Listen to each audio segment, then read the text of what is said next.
সব সন্তানই সুন্দর। আলিজে, আরে বাবারে আবার ধরতেছে, বেবিরে ধরতেছে। আরে বাবারে আবার খুশি হয়। খুকি রাদিয়াকে নিয়ে স্কুলে গেছে, আর ভাইয়া গেছে রফিকে নিয়ে। আর সেই জন্য আমি তো এখন ওনার সকাল সকাল চলে আসছি ওনাকে দেখার জন্য। সাথে কিন্তু ছোট মানুষটাও আসছে। এই যে তুমি বেবির সাথে একটু কথা বলো।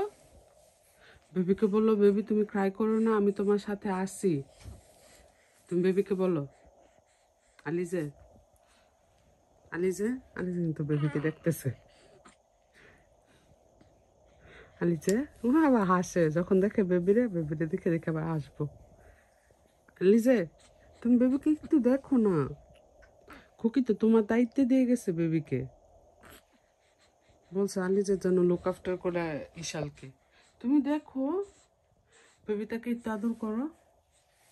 আরে বাবারে বড় হয়ে গেছে, ছোট মানুষের সাথে খেলতে খুব ইয়া লাগে। মাম্মি রেখে গেছে আলিজের কাছে, বলছে আলিজে তুমি ওরে দেখো। হ্যাঁ এখন তো দেখতে হবে। আর যারা বলেন যে আমার মেয়ে কাওয়া, কাওয়া হইলেও আমার কাছে অনেক সুন্দর। এই যে এই কাওয়া পাখি, এই তুমি কি ঠুকুর দিবা? যে তোমাকে কাওয়া বলে তাদের চোখের মধ্যে একটা ঠুকুর দিও। হ্যাঁ একটা চোখের মধ্যে একটা ঠুকুর দিয়ে এসো। এই যে কথা শুনো না রে বাবা, কথা শুনতো না, সব কিছুতে শুধু ইয়ে করবে। তুমি শুনছো মাম্মি কি বলছি? আলিজে তুমি কি শুনছো, বুঝছো মাম্মি কি বলছি? তোমাকে বলছো তুমি নাকি কাওয়া। যে আমার মেয়েকে কাওয়া বলছে, আপনি যে কোন মন মানসিকতার আল্লাহ জানে। কারণ একটা বাচ্চাকে এদের বলতেছে যে এরার সাথে হ্যাপির কাওয়া বাচ্চাকে মানায় না। বাচ্চাকে সব জায়গায় মানায়।